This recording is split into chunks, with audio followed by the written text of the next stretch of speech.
diyan. Ano po, eto yung kabuuan, 'no, yung Baste Duterte pa din po, mga boss. Thank you so much for your trust again and confidence in me. Ayan, game. Kasi sabi ng mga DDS, kayo naniniwala kayo na si Sara ang tatakbo sa pagka-presidente, 'no? Eh, hindi naman talaga. Si Baste Duterte ang tatakbo sa pagka-presidente, gano'n daw ho, mga kababayan. Biglang meron na silang pangkambyo, ano? Thank you so much for your trust again and confidence in me. Maraming salamat. Mabuhay kayo. Palakpak si Robin, ano, sa likod, oh. And soon, kita-kita tayo. Wag lang kayo talagang tumigil.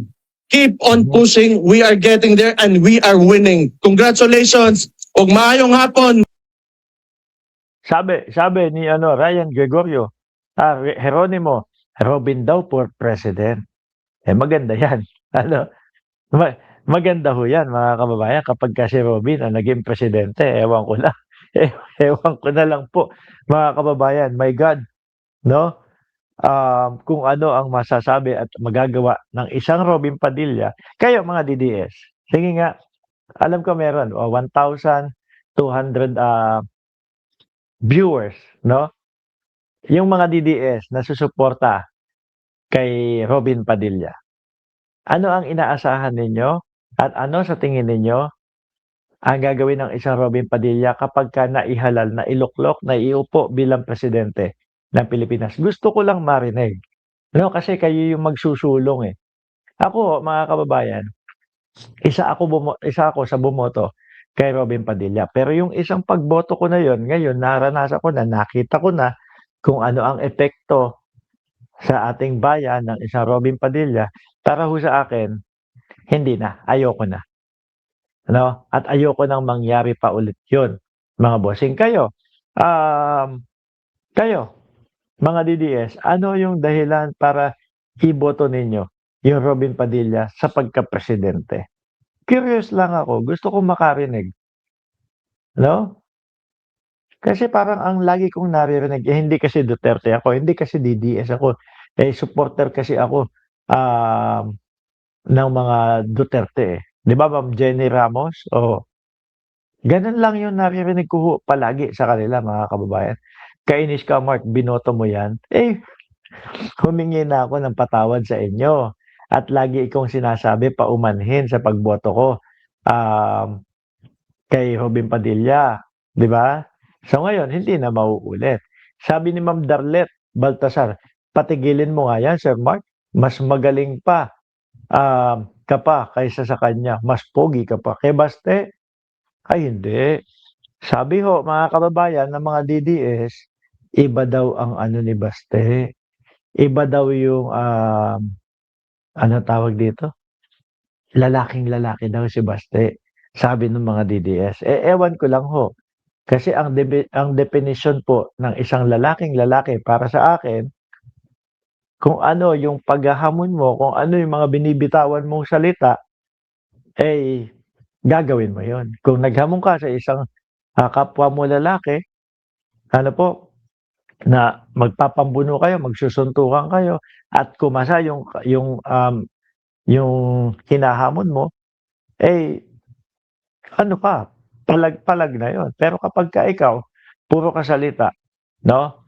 Panay ka salita, tapos hindi mo naman ginagawa, puro ka yabang, puro ka pagbabanta, hindi mo naman ginagawa. Para ho sa akin, ano yun, duwag yung gano'n, no?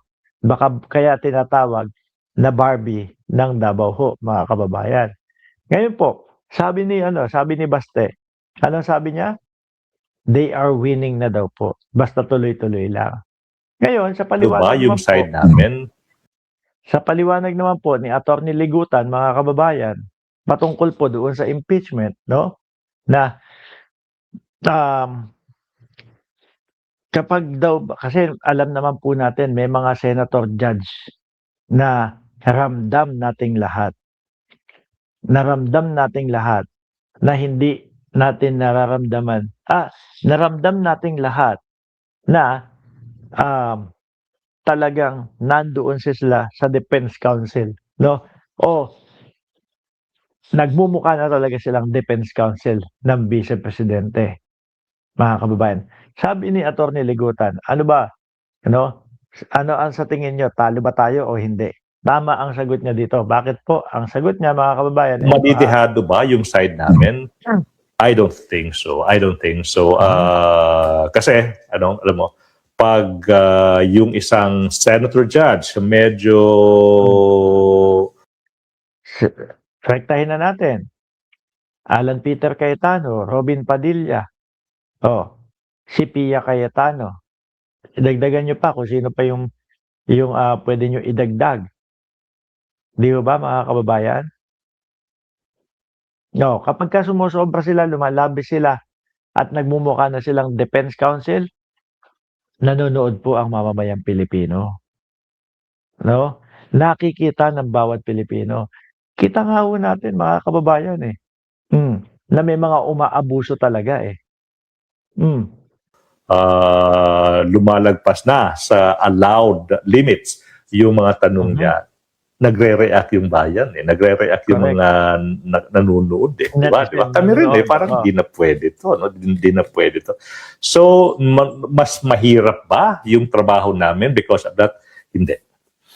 Hindi siya in the sense na masasagot at masasagot namin yun. Tsaka yung tao mismo, yung mga nanonood, alam nila na parang foul na yung line of questioning. So minsan, hindi nga minsan, most of the time, nagba-backfire, Christian. Nagba-backfire yung kanong mga parang going overboard na mga line of questioning. At saka po, mga kababayan, ang magiging ang magiging kabayaran niyan, dito sa mga ito, ng mga senador na ito, yung susunod at darating na mga eleksyon po.